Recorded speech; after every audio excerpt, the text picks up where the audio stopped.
So today we're going to be talking about the war on drugs in America, and to not get permanent banned by YouTube, I had to feed this through some AI to water down some of the words I chose, so to speak. Um, so stay till the end, and you'll understand why. And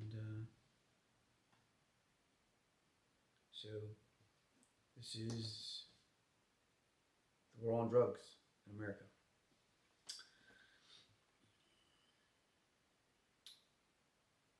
I'm gonna be reading off the script because obviously I can't just go with my own thoughts on this one. Every year, America loses more people to drug overdoses than were killed in the bombing of Nagasaki. Every single year, 80,000 people. But today, we bury 100,000 Americans annually from drug overdoses. It's not really a crisis anymore. It's just a surrender to a problem that could be solved. We change the way we think about it.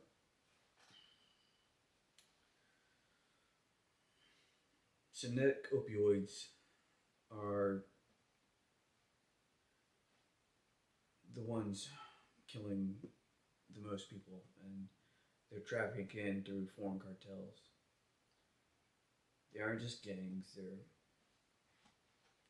greater than national powers. They have labs, logistics networks, assassination squads. They're producing, transporting, profiting. They have no medical benefit and almost a guaranteed fatal outcome. In any other context, a substance like this would be considered a weapon to the extent that one drop could kill you. This isn't narco profiteering, it's terrorism. The U.S. must reclassify drug cartels as foreign terrorist organizations, FTOs. This unlocks the power for intelligence sharing, asset seizures, international cooperation, and it also opens up the crimes to materially support their activities in any form.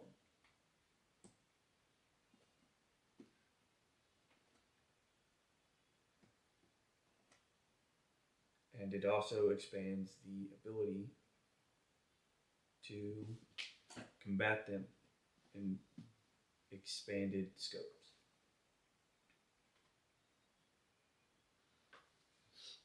This crisis isn't really new. The Rand Corporation, way back in the day, conducted research on rehabilitation being preferable with recovery programs and more effective on a cost basis than criminalization or incarcerating people. But we didn't choose to follow this. Instead, we built prisons. Instead of public health, we gave people criminal records. Portugal chose a different path. 2001 decriminalized drugs for personal use, not legalizing them, or redirecting law enforcement to focus on dealers and traffickers while mandating treatment and support services. The result? Overdoses fell by more than 80% in 10 years. HIV transmission dropped, incarceration dropped, public health improved. The U.S. could have followed the model, but we didn't.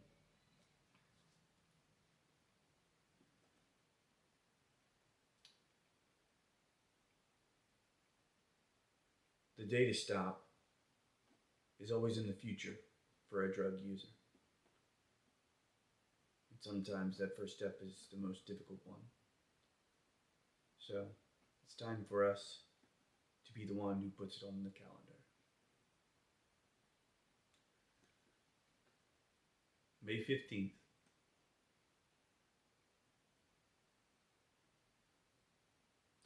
is what we're offering. A 180-day national warning, effective immediately. On May 15th, America must change course. From that day forward, all overdose-related 911 calls will require entry into mandatory rehab to receive emergency services. This is not a punishment, it is a structured intervention.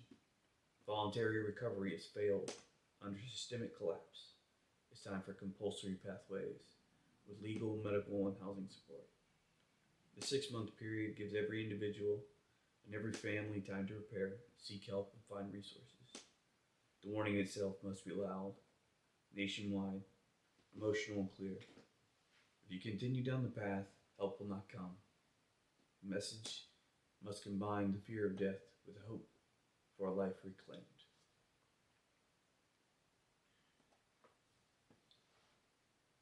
This is how real change begins, with emotional leverage, not bureaucracy. Rehabilitation hits demand from less drug users buying from the supply, but we should also aim to destroy the supplier. The U.S. must enact new maritime and border policies. Any ship that arrives at U.S. port carrying fentanyl or precursors more than 5 times should be blacklisted, fined, and potentially seized or sold. Insurance companies of these ships must deploy drug sniffing dogs and manifest screenings on both ports of departure and recipient. These are financial, not military tools, and they work. We don't need to start wars. We need to start disrupting profit. We must make it too financially burdensome to be involved in the trafficking of narcotics on ships.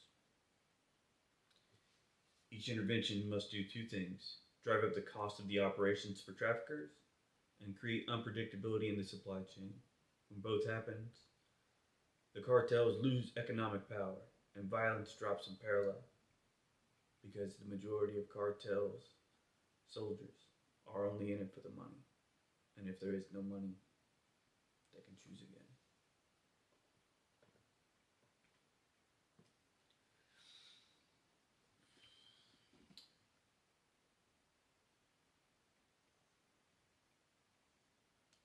This is a heavily edited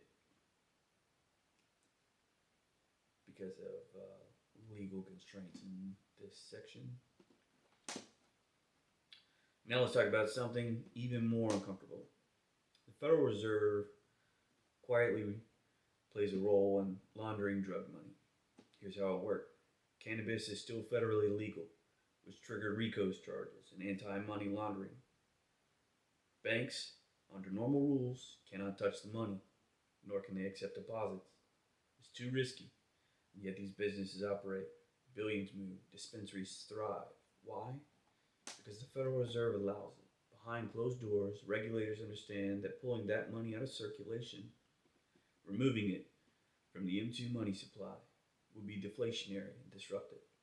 In essence, the Fed turns a blind eye to a gray zone, laundering, and legal states because the economy depends on the velocity of dirty cash staying in the system.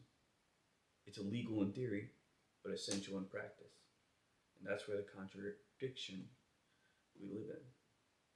So the Federal Reserve, for security purposes of dispensary cash, is deposited to the Federal Reserve, and the Federal Reserve then deposits clean cash, and digital receipts return to their accounts. The Federal Reserve is now in the game of laundering the cartel's money.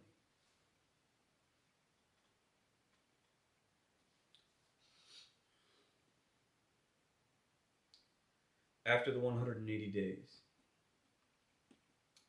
on day 365, 1 year from the beginning of the warning, any individual incarcerated solely for personal drug possession charges should be pardoned or commuted. These individuals will be granted reentry services, including access to job training, housing programs, and mental health support. The goal is not vengeance, it's restoration, but it begins with accountability, structure, and a hard reset. We can't just build a more compassionate system. We must force a collapse of the predatory one that exists today. I went to school with someone who was smarter, more athletic, and funnier than me. Addiction reduced his mind to that of a seventh grader. He pulled weapons on his family members.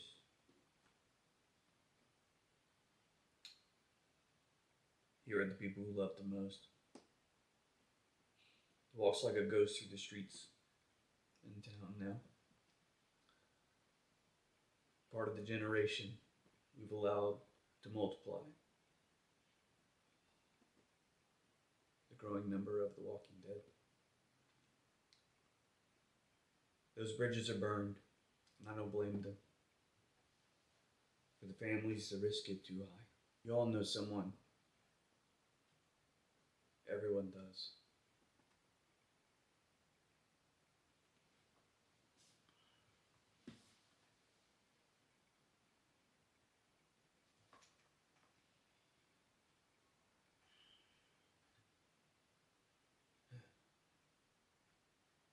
Mine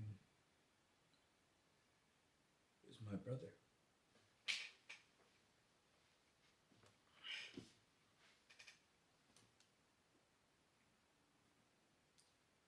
This isn't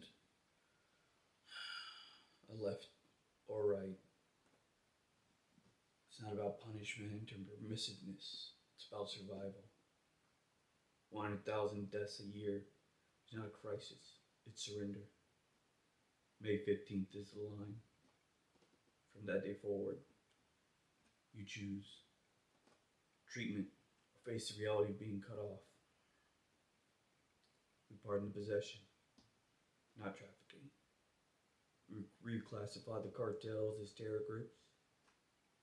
We cut off the laundering from the Federal Reserve. Reform the cannabis banking. And end the Fed's addiction to dirty money. This is the 180-day warning.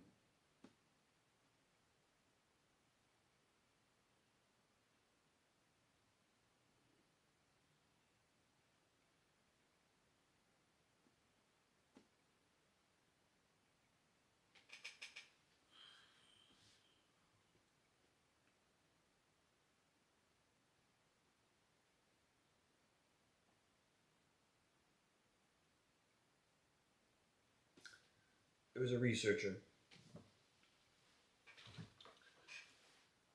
who provided rats in isolation, one with water and one with narcotics. And the rats in isolation chose narcotics every time. Till they had so much it killed them.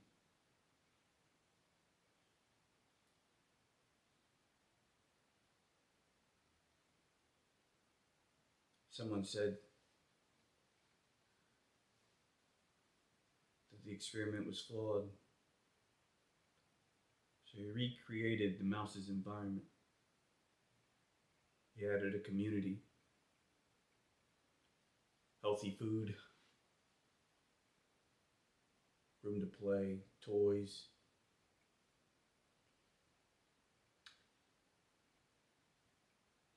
And they offered the narcotic water and the healthy water. And the rats didn't want the drugs anymore.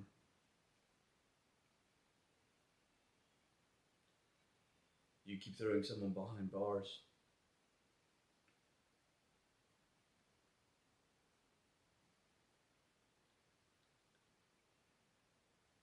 They'll start looking for the easiest pleasure they can find.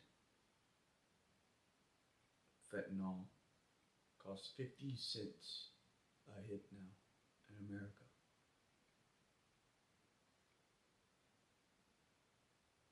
You're trying to rebuild someone's life in a city where rents cost 1,000 at a minimum, and their escape costs 50 cents.